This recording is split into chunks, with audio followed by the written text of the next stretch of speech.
Today we're digging into a really disturbing case that's come out of Lakhimpur Kheri in India.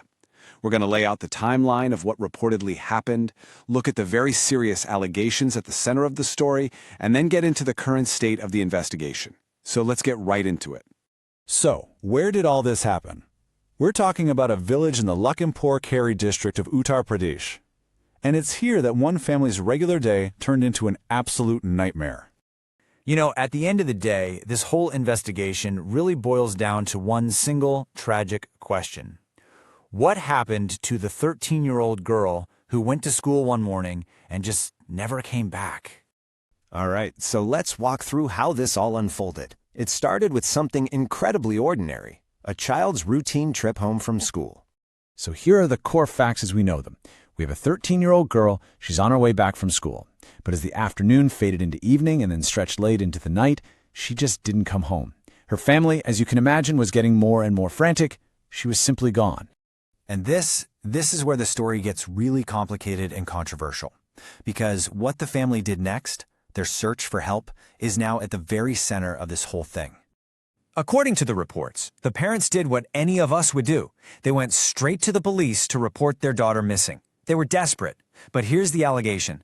They claim their complaint wasn't even registered at that time. And this supposed inaction has become a massive part of this case.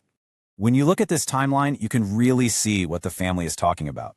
So she disappears in the afternoon. That same night, her parents try to get help, but they say they were turned away.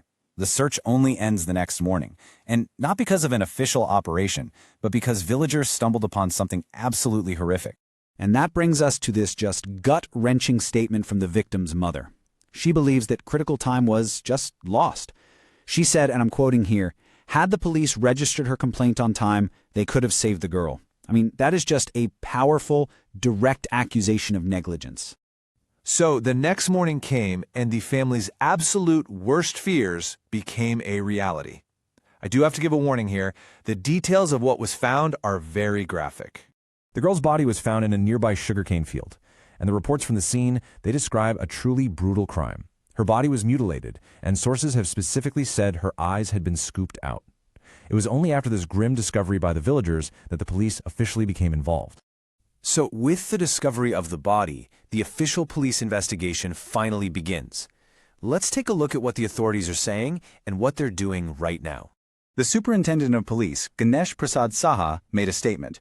He said that based on what they could see initially, it appears the girl was beaten to death due to visible injury marks. He also assured everyone that, quote, "We are making all efforts to uncover the truth." And this really sets up the two clashing stories at the heart of this case, doesn't it? On one hand, you have the family's absolutely devastating claim that police inaction cost their daughter her life. And on the other, you have the official assurance that now all efforts are being made to find the truth. So, what do those efforts actually look like? Well, police recovered the body and have sent it for a post-mortem, which will be crucial for determining the exact cause of death. They've also formed 3 separate investigation teams and have started questioning people in the area. So, the standard procedure is now fully in motion. It's also really important to note something else the SP added. He said that while the family is firm in their accusation of police negligence, they haven't yet named a specific person or suspect in connection to the actual murder of their daughter. And that really leaves us with 2 parallel investigations going on at once. There's the official search for a killer, and then there's the public's question of whether the system itself failed this child in her most desperate hour. So while law enforcement works to solve a horrific murder, the community is left asking, could it have been prevented? That's where this story stands today.